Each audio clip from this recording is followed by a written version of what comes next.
Crash Law 24 sponsors GBNews Traffic and Travel Report. Good evening. This is the latest AI travel news from GBNews.com. There is a 32-minute delay on the A82 southbound, stretching from Luss to Cameron House due to heavy traffic. In Lancashire, congestion persists on the M6 southbound between junctions 36 and 35, with delays reaching 40 minutes.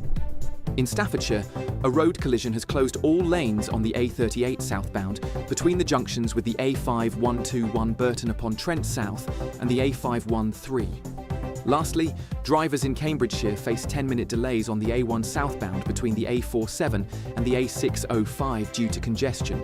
Stay informed and plan your evening journey accordingly. For more travel news, go to gbnews.com. Crash Law 24 sponsors GBNews Traffic and Travel Report. You could be the next big winner on the road in this brand new Alnag Baron 560 motorhome, courtesy of Marquis Leisure. Imagine the fun you could have in this luxurious home from home worth over £67,000. We'll also give you £5,000 in tax-free cash to make your next getaway a great one. And it could be all yours. For another chance to win the lot, text WIN to 63225. One entry costs £2.50 plus one standard network rate message. Or text BONUS to 63225. 5 entries cost £5 plus one standard network rate message. Go to gbnews.com/win. Entry start at £2.50. Call 0903 686 3232. Calls cost £2.50 plus your network access charge. Or post your name and number to GB13 PO Box 8690 Derby DE1 9TT. UK only. Entrance must be 18 or over. Lines close at 4 p.m. on the 6th of June. Please check the closing time if listening or watching on demand. Mornings don't have to be tiresome, especially if you have the right company. Wake up to news as it happens, opinion and debate, and of course, a little bit of entertainment too. Because when the kettle's on, we're on. That's Breakfast on GB News, a show worth waking up for. Every morning from 6 a.m. Only on the People's Channel, Britain's news channel. We'll spread the news, you spread the word. The royal family is an enduring symbol of tradition, unity and pride for Britain. At GB News, we celebrate what makes this country great.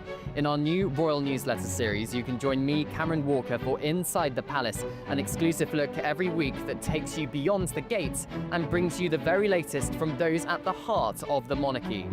Never miss a royal moment again. Sign up now. Go to gbnews.com/royal newsletter and get the latest straight to your inbox.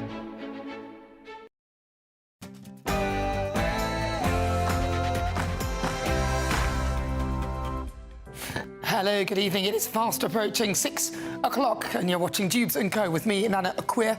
I'm in for Michelle Dewberry this Bank Holiday Monday. So it is VE Day. Thousands have taken to the streets of London to mark the 80th anniversary of the Second World War in Europe. But do we do enough to remember our veterans? Plus, Labour MP and leader of the House of Commons, Lucy Powell, is facing calls to resign after calling the grooming gangs a dog whistle issue, should she? Then, is Nigel Farage right? Is this a two-party politics? Is it finished? Or is it just the Conservatives? After Reform UK won more than 670 council seats, over double that of the Tories, and 6 times more seats than Labour. They also won 2 mayoralties and came second in all the others. And Donald Trump says that he wants to reopen the infamous Alcatraz prison as he vows to crack down on serious criminals and illegal migrants. Does Britain need to be doing something similar?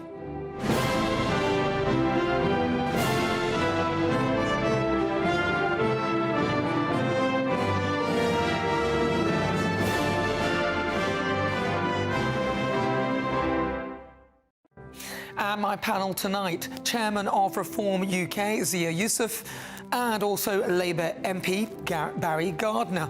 But first, let's get your latest news headlines.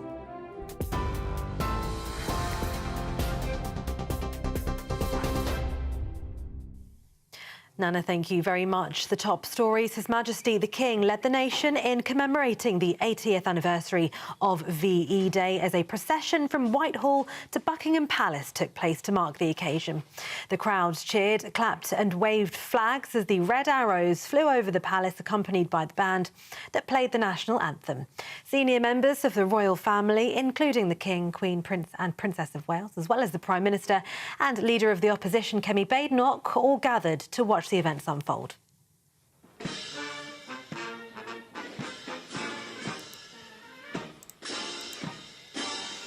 More than 1,300 military personnel were involved in the procession, led by the Household Cavalry and the King's Troop of the Royal Horse Artillery. Actor Timothy Spall recited an excerpt of Winston Churchill's 1945 victory speech, and a tea party's taken place with the King and Queen, joined by veterans. And Sir Keir Starmer was greeted with applause from guests as he joined the VE Day street party in Downing Street. The Prime Minister, joined by his wife Lady Starmer, walked out of Number 10 holding a plate of cakes, which he then handed out to some of the guests. Elsewhere, the Home Secretary's described terror raids in which 8 men were arrested as one of the biggest counter-terrorism operations in recent years. Reports say the arrest came just hours before a suspected attack was set to be launched. 5 men, including 4 Iranian nationals, were arrested at locations across England on Saturday, whilst the Metropolitan Police confirmed a further 3 Iranian men were arrested as part of a separate operation. Yvette Cooper says the government's supporting the relevant security agencies in the ongoing investigations. President Donald Trump has ordered the rebuilding and reopening of Alcatraz prison. The president said the prison should house America's most ruthless and violent offenders, adding that in times past we did not hesitate to lock up the most dangerous criminals and keep them far away from anyone they could harm. Leading Democrats said the proposal was not a serious one. The maximum security facility, also known as The Rock, was closed in 1963. It's currently operating as a tourist site. Meanwhile, speaking overnight, the president said he'd had many meetings with countries on trade, including China. The president also announced a 100% tariff on all films produced outside of the US, saying that America's film industry is dying a very fast death. He described it as a national security threat due to messaging and propaganda, he said. In response, the UK government said trade negotiations with Washington were ongoing and it was taking a calm and steady approach to talks in a bid to ease pressure on UK businesses. In other news, a 14-year-old boy who died after a fire at an industrial estate was loved by all of those who met him, his family says. 14 children arrested on suspicion of manslaughter have been released on bail after Leighton Carr was killed in a fire in Gateshead. The fire was extinguished and police said Leighton's body was located inside the building. 11 boys and 3 girls aged between 11 and 14 have all been released on bail. In other news, officials say Israel has approved a plan to capture all of the Gaza Strip and remain there indefinitely. The newly approved offensive plan would move Gaza's civilian population southward. The plan includes distributing aid, though no supplies will be let in yet. That comes after the Israeli Prime Minister Benjamin Netanyahu has vowed to retaliate against the Houthis after the group launched a missile attack on the country's main international airport yesterday. In a video posted on X, Netanyahu threatened strikes against the group, saying, "We attacked in the past, we'll attack in the future." Elsewhere, jury selection for musician Sean Diddy Combs' sex trafficking trial has begun in New York. Prosecutors and the defence aim to screen up to 150 people before opening statements are given on the 12th of May. Diddy faces charges of sex trafficking and prostitution that allege he coerced women into prolonged sexual activities that he called freak-offs. He's denied all the charges against him and has rejected a plea deal. In sport, Trent Alexander-Arnold has announced that he will be leaving Liverpool Football Club at the end of the season. In a statement, the England defender said it was the hardest decision he'd ever made, but he said that he wants to push himself professionally and personally. The 26-year-old, who's been at the club since he was 6 years old, is out of contract on the 30th of June and is expected to join Real Madrid. And 150,000 Leeds fans have turned out for their Premier League promotion parade today, climbing bus stops, trees and traffic lights for just a little glimpse of their heroes as the city became a sea of white, yellow and blue. Easter Monday saw the resurrection of their Premier League status confirmed after a 2-year hiatus. And at the same time, they beat Burnley to the Sky Bet Championship title on Saturday. And those are the latest headlines. For now, more from me in an hour. For the very latest GB News direct to your smartphone, sign up to News Alerts by scanning the QR code or go to gbnews.com/alerts.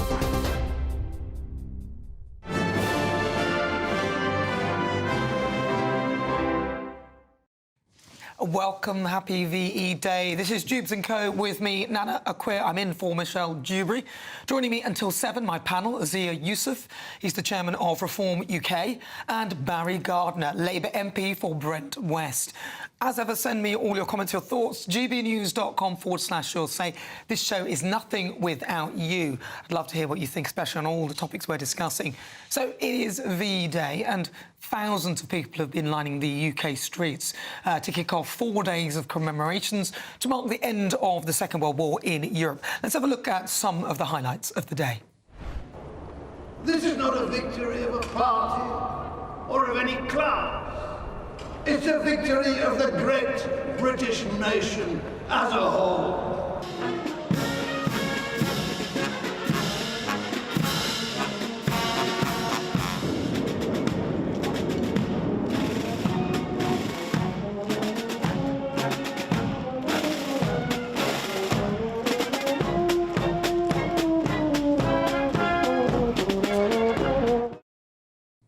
Fabulous, the royal family out in force as well. And the government has also announced a new support system called Valor for veterans, backed by £50 million of funding, which will provide support for housing, employment, wealth and health and welfare. So, panel, what are your thoughts on VE Day? Are we doing enough as a nation to remember our heroes? Barry Gardner, we'll start with you. Well, look, I think it's fantastic. The day's celebrations have been the sort of thing that everybody can enjoy. And I tell you what, though, particularly touches me about it, and that is when I was in a couple of weeks ago, I met John King in the room out there.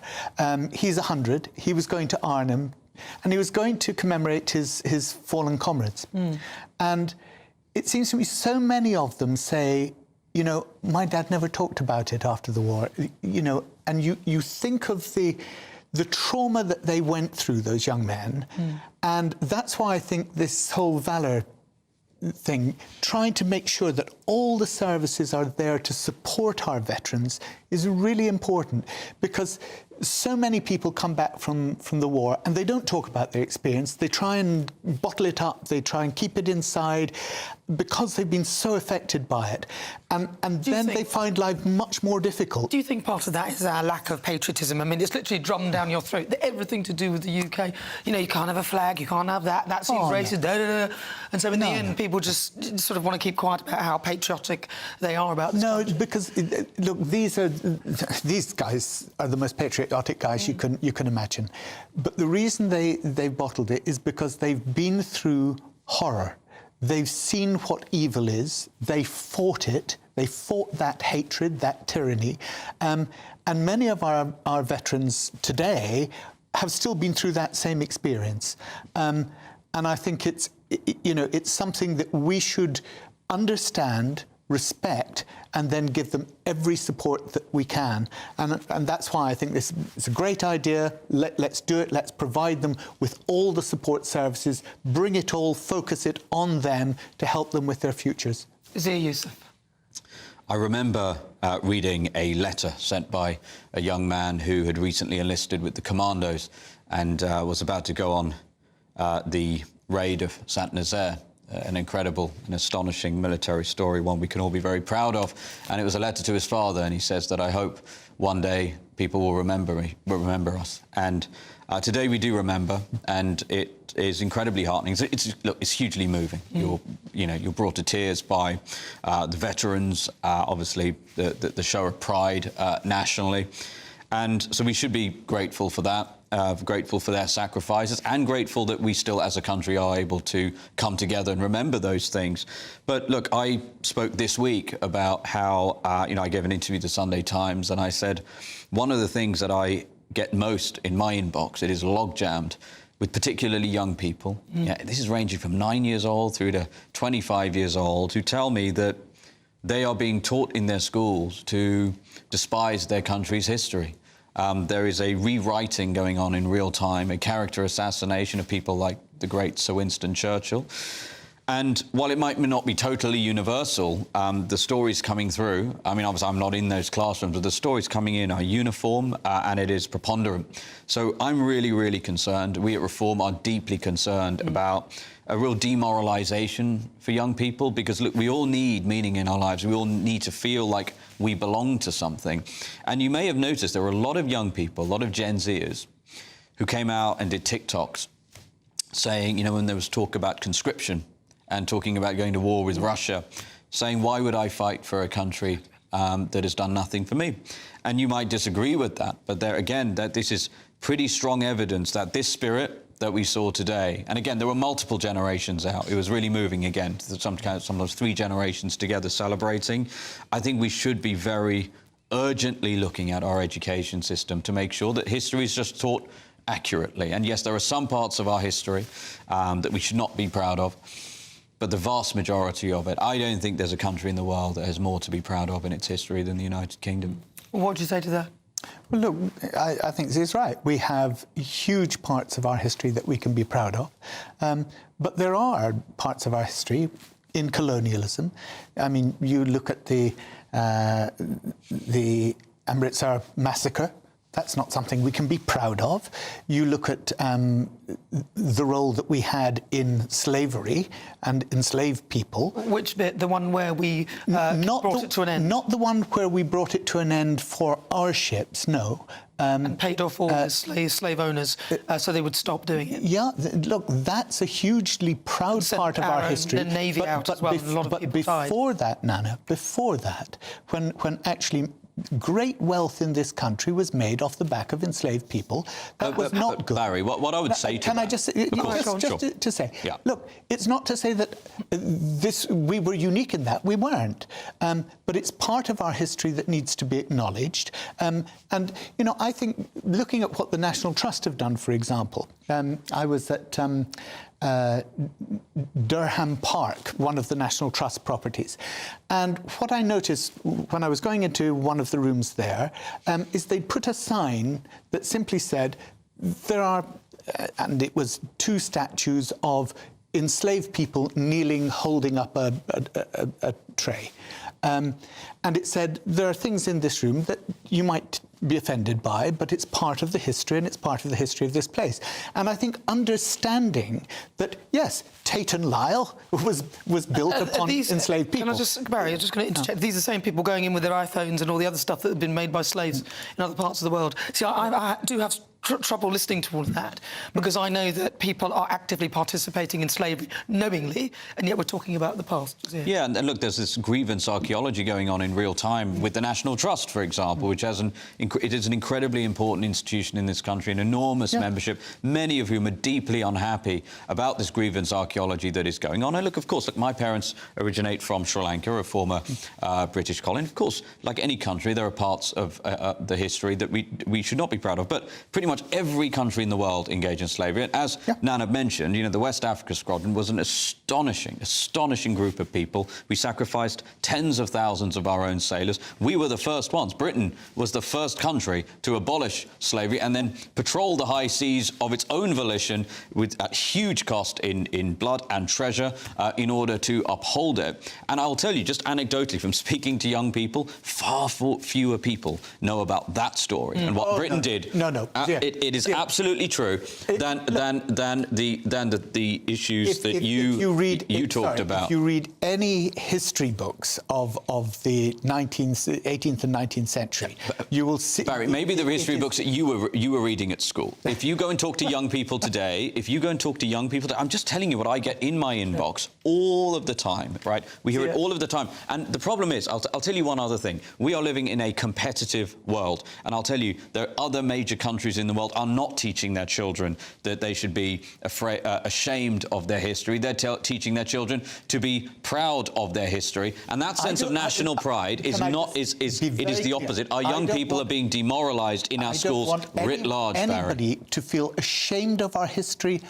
What I want people to do is to know what our history is and not to bury the uncomfortable parts and bigging up the parts that we're pleased with. What they're doing is burying the parts we should be pleased with, and that's the problem. Well, do you know what? Listen, when I learned about the slave trade at school, nobody mentioned the part about the fact that Britain ended the trade, that, you know, the British paid off the slave owners so they would stop the practice, and that they didn't mention No, this was not mentioned. I'm telling you now. And I remember coming away from that thinking, oh, my God, my family were once slaves. I didn't really get it, that a lot of the Africans actually sold their people. But listen, stay with us, because coming up, the upset following Labour MP's Lucy Powell's remarks on grooming gangs continues. But is an apology enough? Stay with us.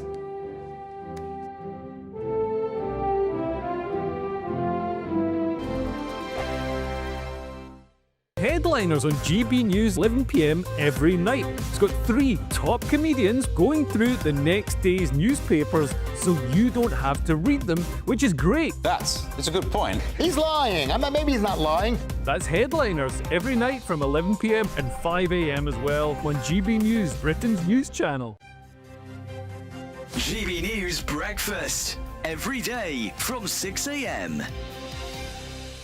Say that Mia Collins joins us in the studio now. Morning, Mia. Really good to meet you. And what's it like for you watching that experience back? Lots of fond memories. I loved my time in the process, and, you know, TV shopping was definitely one of the big highlights for me. I loved it. Really? Genuinely, I really, really enjoyed it. Because I wonder how much of these challenges and tasks do you come away from thinking, oh, that was awful? For me personally, there weren't many occasions where I thought, oh God, you know, what I've been able to do now is look back on all 10 episodes, and I'm actually really happy with my performance, so no regrets. You're consistently strong. Thank you. That's why I was so shocked when you went out as number 6. I honestly thought you'd make it through to the final, but it was just that one mistake, wasn't it? It was the wrong decision at the wrong time. Had it been another task, maybe I would have survived it through, but, you know, it's so difficult to get to that final 5, and Jordan and Anissa are really strong candidates, so I think I just drew the short straw. I mean, did you go into it thinking this would help you as a business person, or is it a door to get into media, or I mean, what was the point of going on? I think if you look at the kind of the general age of candidates nowadays, it's a younger audience, and I've grown up watching the show. So from my perspective, I'd always just grown up watching it, thinking, God, I really do think I could do that. I am in the midst of prep for my bodybuilding competitions, so my time is very centred around training and trying to get as much content and insight into that as much as I can. I think bodybuilding is one of those sports that not many people know all too much about, and I think there's a few misconceptions of it. So if I can educate people and bring correct information about the sport through means that I enjoy, then so be it. And whatever comes of it, comes of it. GB News, the People's Channel.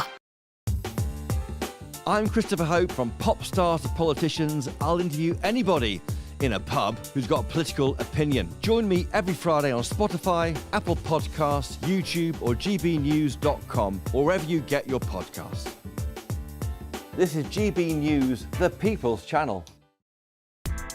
Join me, Nana Akweer, for an informative, interactive news programme with a difference. It's fun. No, he didn't say that, Dave. I'm so surprised. I think there's an element of truth to that. Join me from 3 p.m. every weekend, only on GB News, Britain's news channel.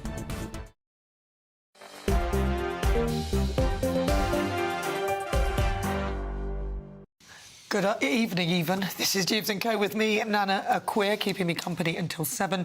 Zia Youssef, Chairman of Reform UK, and Barry Gardner, Labour MP for Brent West. Now, lots of you have been getting in touch. Paul, on VE Day, said, was just giving my son a history lesson of where the World War II bombs fell in my area and about the Anderson shelters.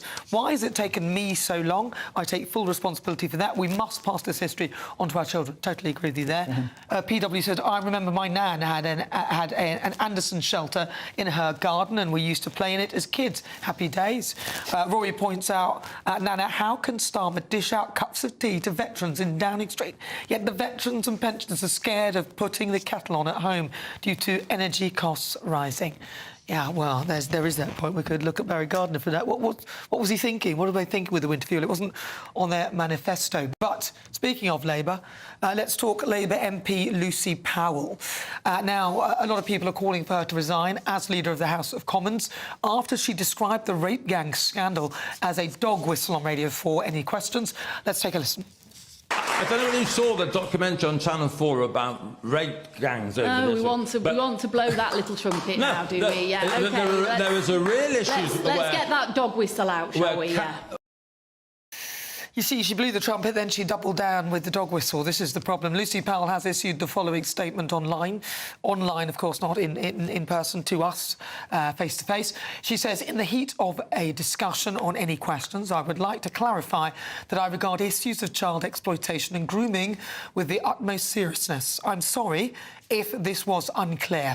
I was challenging the political point scoring around it, not the issue itself. As a constituency MP, I've dealt with horrendous cases. The government is acting to get the truth and deliver justice. Zia, Youssef, is this an apology? Is this good enough? Of course not. You know, should she resign? Yes. I mean, look, the whole Labour cabinet, including Keir Starmer, should resign. Look, the reality is we need to get them all voted out the next general election. Because look, when people tell you who they are, when they show you who they are, one should believe them. What just happened there in that exchange was the mask slipping. And there are a lot of Labour MPs, a lot of Labour cabinet ministers who take the view that when somebody talks about the rape gangs, when somebody talks about the victims, that it's a dog whistle. And by the way, it is exactly the reason this exercises people so much, Nana, is because this is exactly the attitude that caused the cover-up to happen in the first place. And the evidence for what I'm saying is that they could quite easily, right now, call for a national statutory inquiry to leave no stone unturned.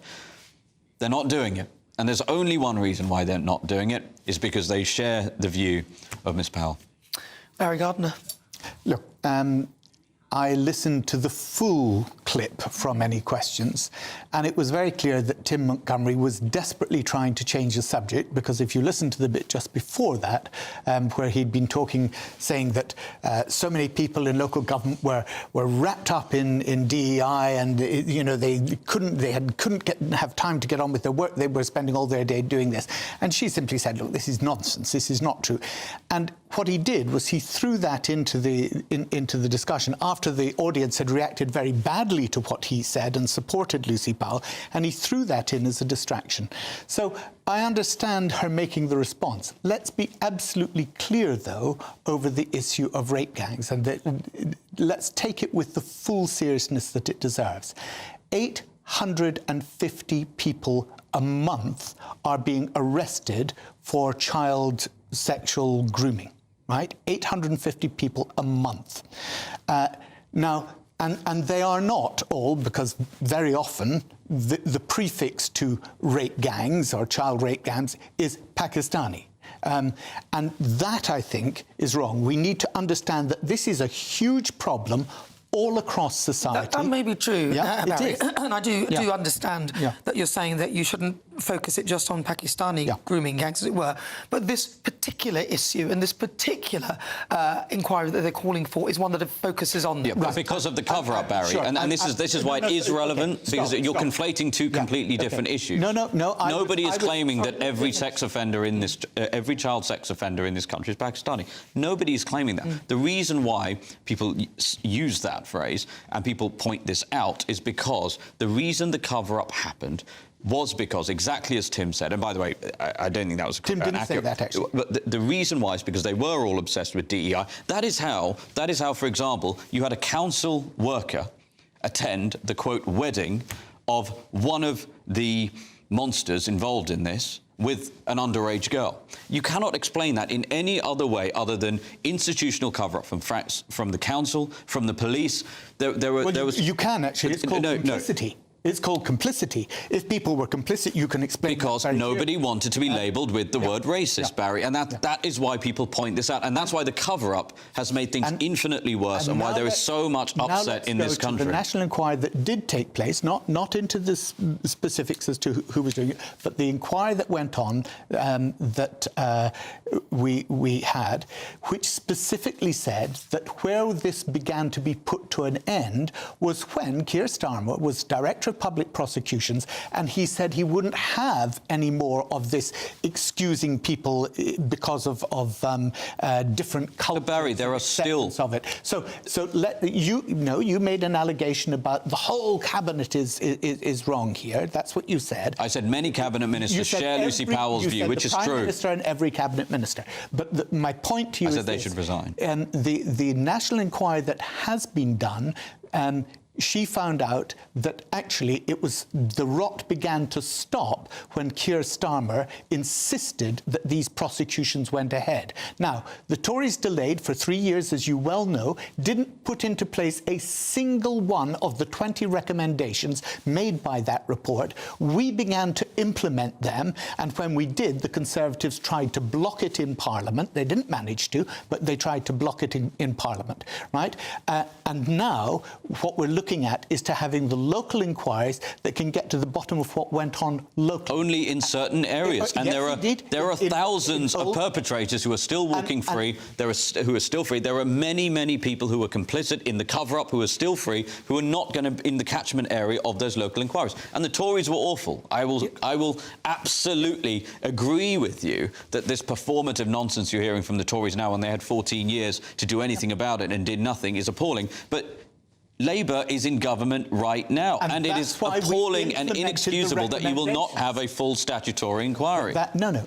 We've had a full inquiry, a full statutory inquiry, and actually we have implemented the recommendations. You're talking about a different national inquiry, which I'm perfectly happy to have, right? Let me make that plain. I would be perfectly happy to have it. Do you think they should have one?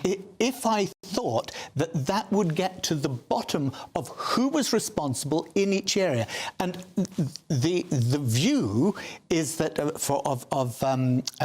Professor Jay was that actually having local inquiries might actually facilitate getting to who was involved. That is there is no way that is possibly true. There are thousands of perpetrators still walking who are still free. There are many, many, probably hundreds, maybe even thousands of people who are officials. So how would a national inquiry do that? Sorry, because the whole point of a local inquiry. You're asking him a question. The proposed local inquiries, the proposed local inquiries only have jurisdiction over a certain area, and they cannot be empowered in the way. So there was a bill that was proposed last week that would give real teeth to the inquiry, that would ensure that witnesses could be compelled under criminal sanction if they fail to do that. None of these local inquiries will be empowered in that way, Barry, and that you're never going to get somebody who should be essentially interrogated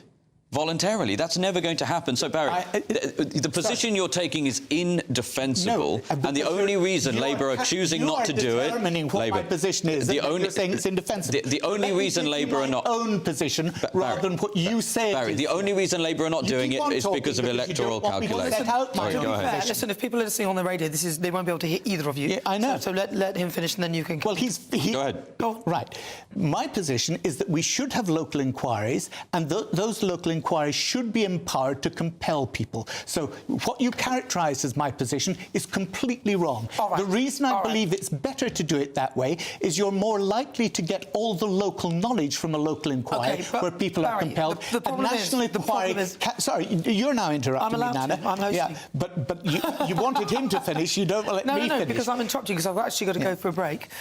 But what I will say to you is that I don't understand why Labour do not want to have a national inquiry. It makes no sense to me. I hear that you're sort of in support of it. Is that what you're saying? I'm very happy to have a national inquiry, do you think Lucy as Powell... long as it will get to the bottom of what went on. Zia said there are thousands of people. If there are thousands of people, one national inquiry is unlikely to be able to reach out into every single part of the country and do that. How do you know that? Because we've had a national inquiry and it didn't. No, but it wasn't really a very thorough national inquiry, and the victims are calling for it. Even Oldham Council themselves are saying that Oldham's got a local inquiry. They're even saying that the local inquiry isn't going to be good enough. They're calling for a national inquiry as well. The victims are calling for a national inquiry. I suspect that the reason they're not doing it is because of the attitude of people like Lucy Powell, who... Do you think she should resign, Barry, yes or no? No, I don't, no. Zia Youssef, yes? Yes, along with the rest of the Labour cabinet. All right. Well, listen, what do you think? GBNews.com/you'll say. And we actually have the man himself, Tim Montgomery, on tonight at 8 with Alex Armstrong, so don't miss that. But coming up, Nigel Farage declared that Reform UK has had Labour for lunch. As he insists two-party politics is finished. Is he right?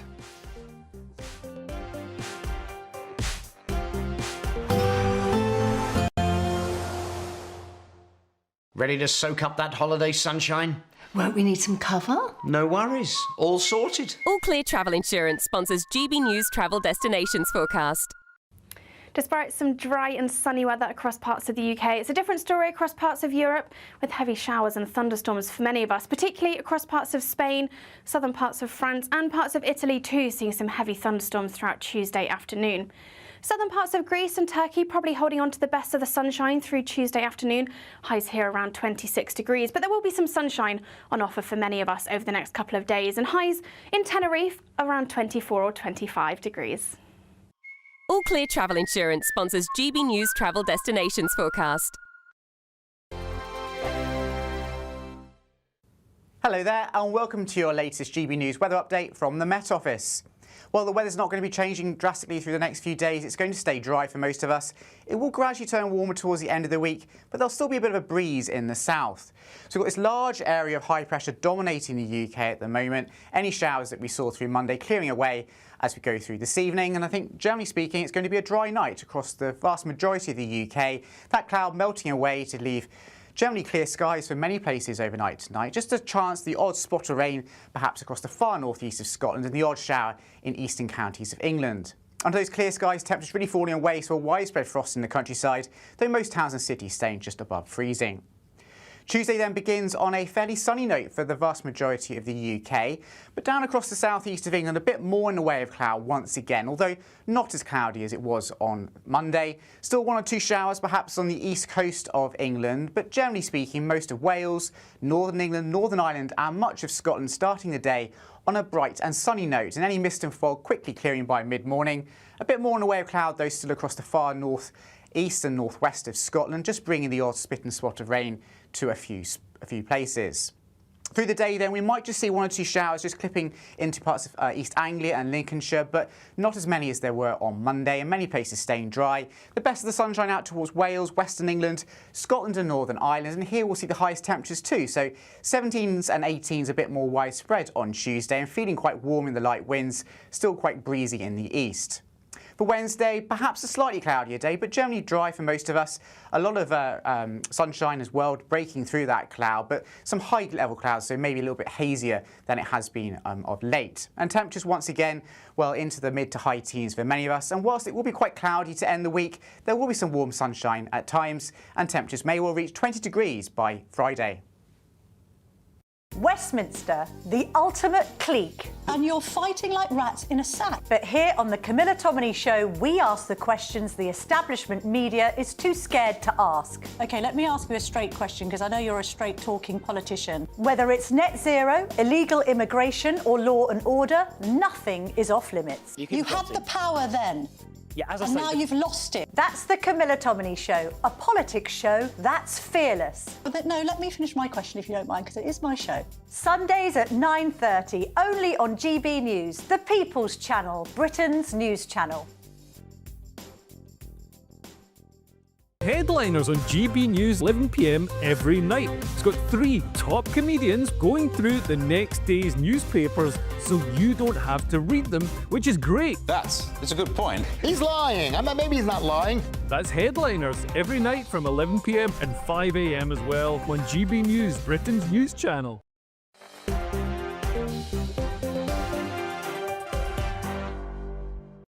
Good evening, 35 minutes after 6 o'clock. This is Jubes and Co. with me, Nana Akua, keeping me company until 7 o'clock. Ghazir Youssef, Chairman of Reform UK, and also Barry Gardner, Labour MP for Brent West.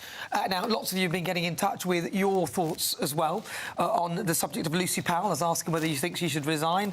Yvonne says Lucy Powell apologised to save her own skin. No, it's not good enough. She should go. Greg says Lucy Powell needs to resign. She showed her true feelings is a huge on the grooming gangs and probably how her party feels on it. The victims deserve justice. They won't get it with Labour. What are they trying to hide? There we go. Keep them coming. gbnews.com/your say. Now, we've had the local election results with Reform UK winning 677 council seats across a clutch of mainly Tory-held councils. Party leader Nigel Farage is insisting that two-party politics is finished as Reform has, quote, had Labour for lunch. And Reform UK have already started to share plans for their councils, vowing to only allow councils to fly the Union Jack, St George's flag and country flags, and pledging to ban housing illegal migrants in Reform UK areas, with the new Mayor of Greater Lincolnshire, Andrea Jenkins, saying migrants should be housed in tents. I say no to putting people in hotels. Tents are good enough for France. They should be good enough for here in Britain.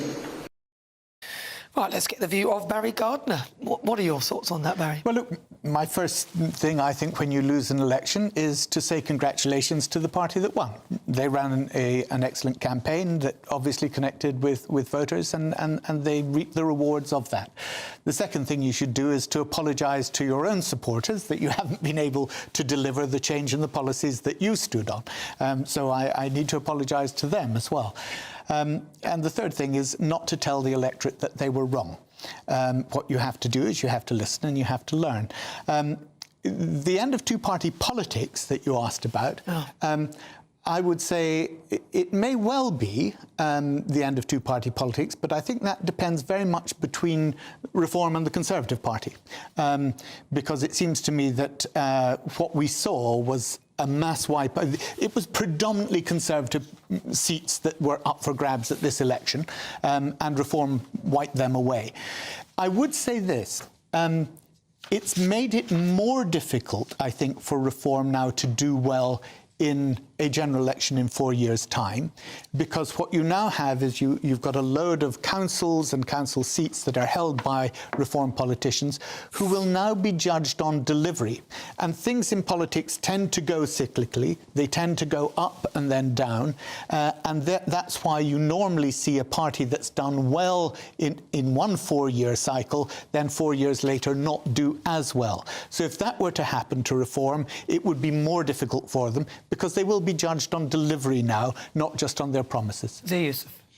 Well, we're really proud of the results. You know, when Nigel sat down with the press in June last year, feels like a long time ago, feels like decades ago, it was only 11 months ago, he said, look, this is part of a 5-year plan. I'm going to run to be the MP for Clacton.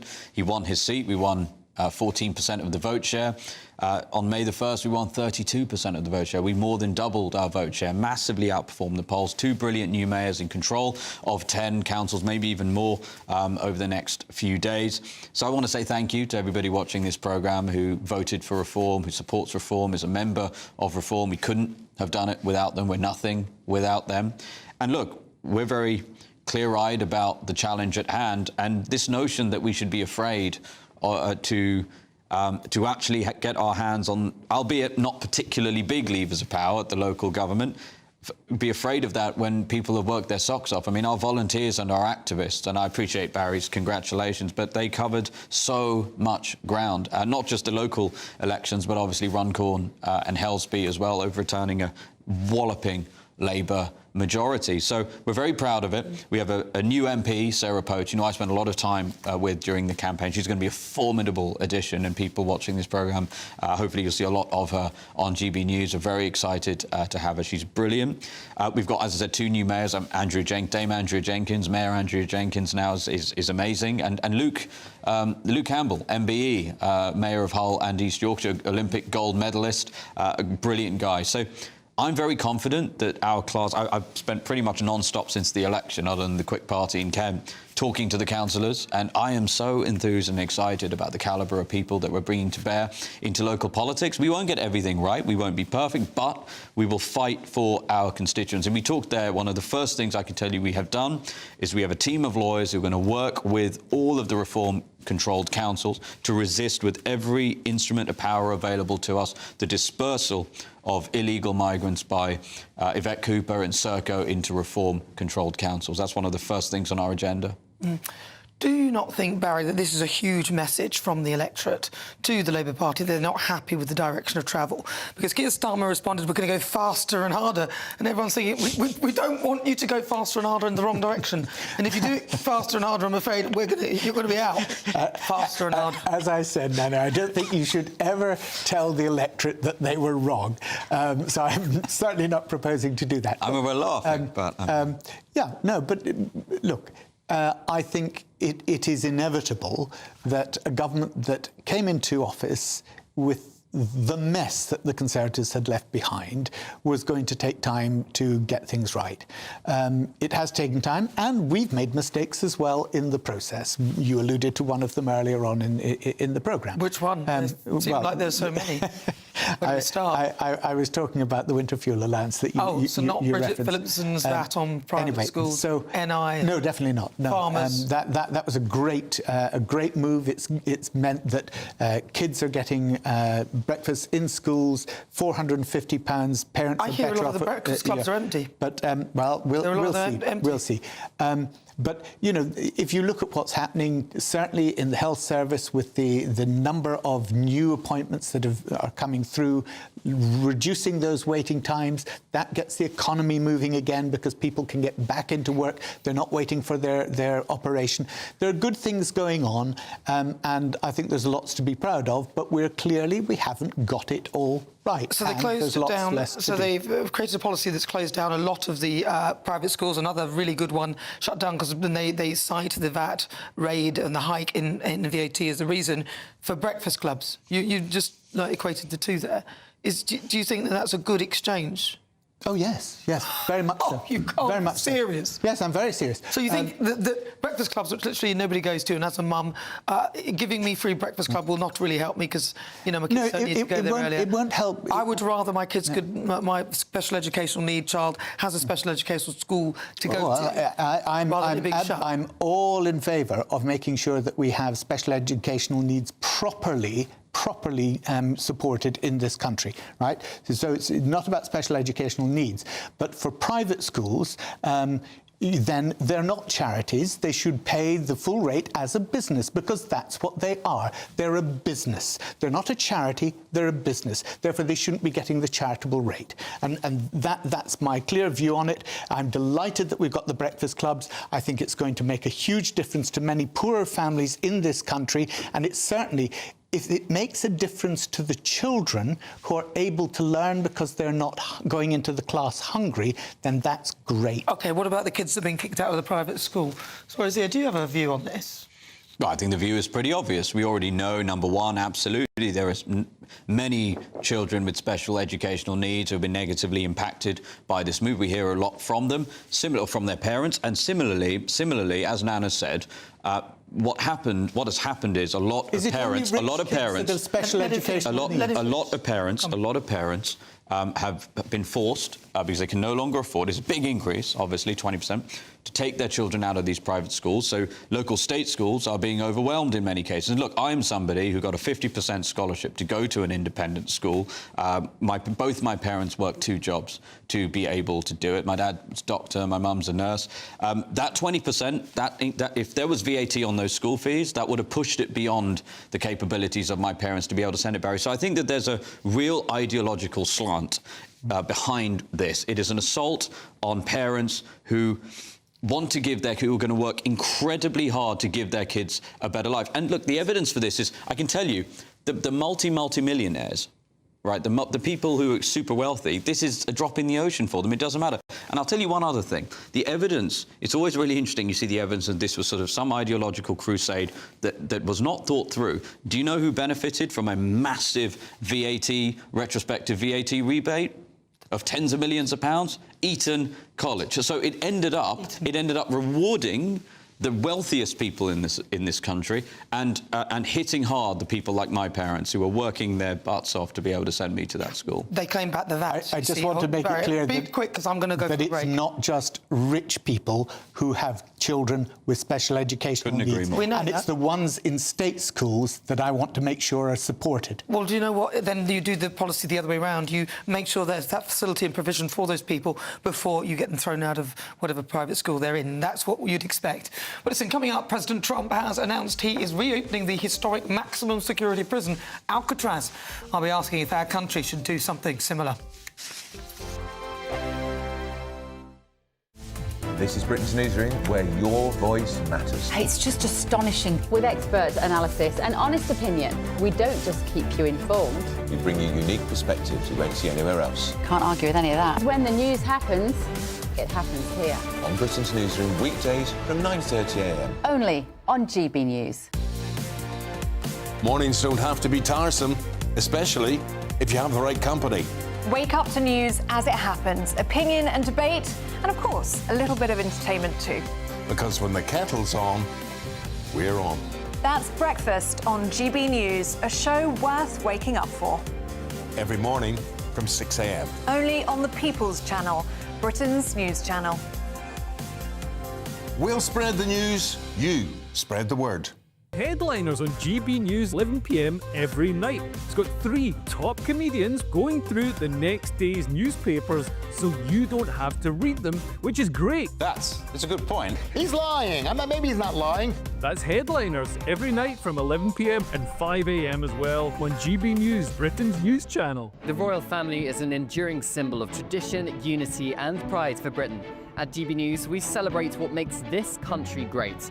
In our new Royal Newsletter series, you can join me, Cameron Walker, for Inside the Palace, an exclusive look every week that takes you beyond the gates and brings you the very latest from those at the heart of the monarchy.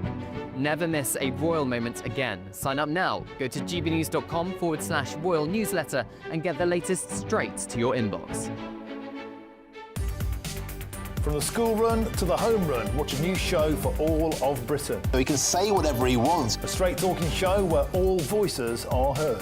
And, you know, when are we going to stop talking about smashing the gangs and actually do it? With the stories that matter from every part of our country. There's a bit of a crash landing there for your Chancellor. Bold, fearless and standing up for you. That's me, Martin Daubney, 3 p.m. till 6 p.m, weekdays, here only on GB News. The People's Channel, Britain's news channel. I'm Christopher Hope. From pop stars to politicians, I'll interview anybody in a pub who's got a political opinion. Join me every Friday on Spotify, Apple Podcasts, YouTube or gbnews.com, or wherever you get your podcasts. This is GB News, the People's Channel. Exciting news. Every Friday, my Patrick Christie's Tonight Show is going to have a twist to it. We're welcoming some special guests. You.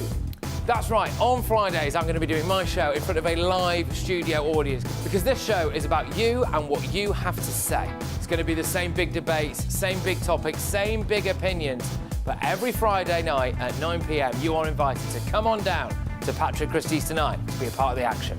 Only on GB News, the People's Channel, Britain's news channel.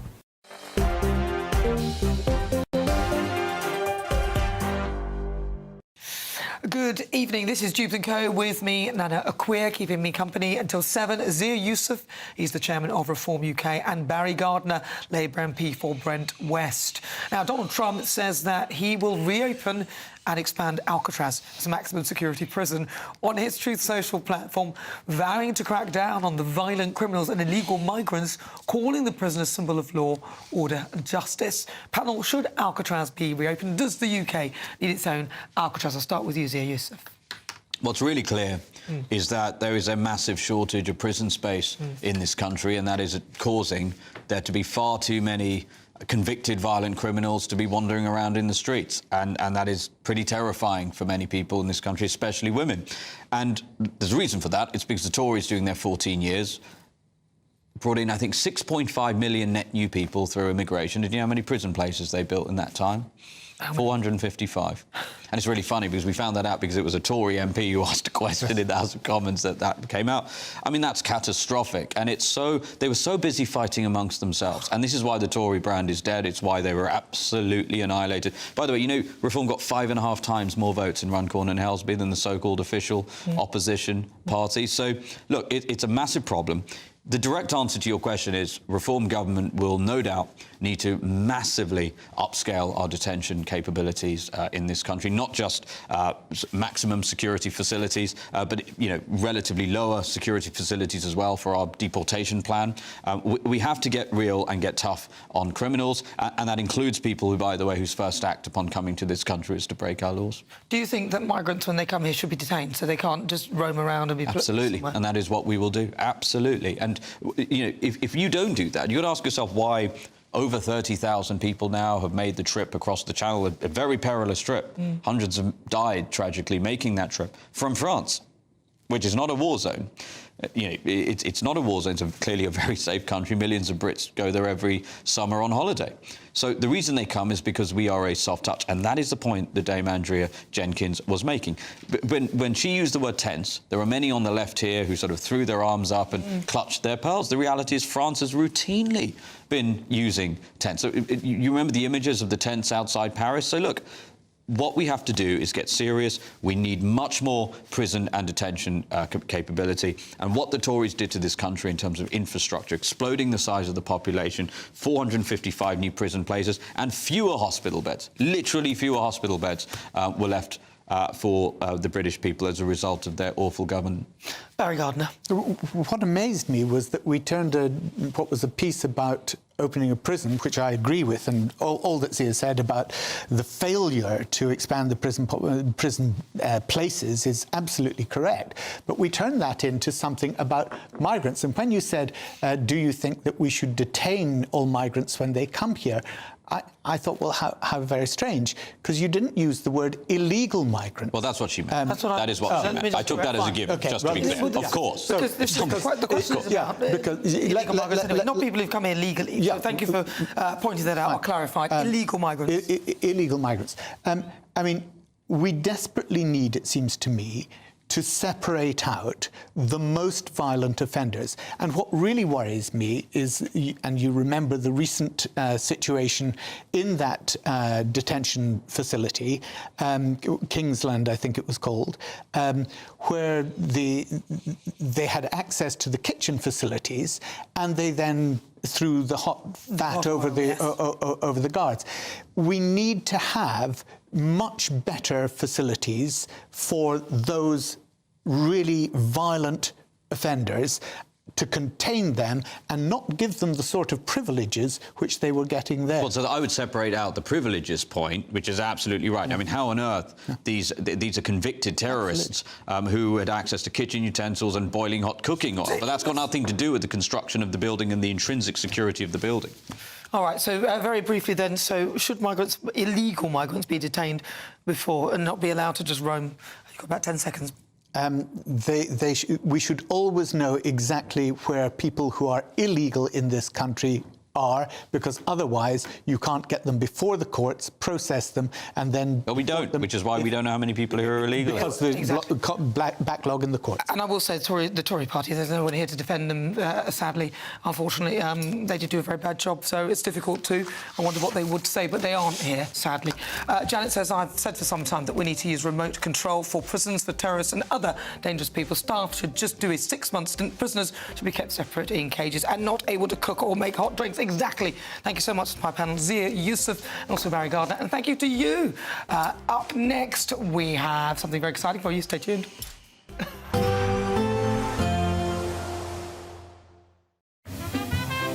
Heavy showers first thing will be followed by a warm, cosy day.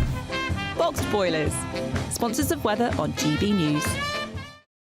Hello there, and welcome to your latest GB News weather update from the Met Office. Well, the weather's not going to be changing drastically through the next few days. It's going to stay dry for most of us. It will gradually turn warmer towards the end of the week, but there'll still be a bit of a breeze in the south.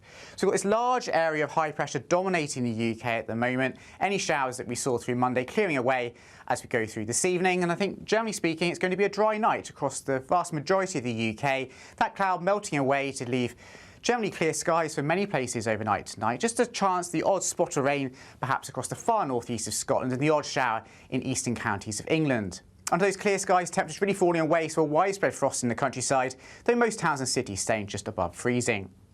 Tuesday then begins on a fairly sunny note for the vast majority of the UK, but down across the southeast of England a bit more in the way of cloud once again, although not as cloudy as it was on Monday. Still 1 or 2 showers perhaps on the east coast of England, but generally speaking most of Wales, northern England, Northern Ireland and much of Scotland starting the day on a bright and sunny note, and any mist and fog quickly clearing by mid-morning.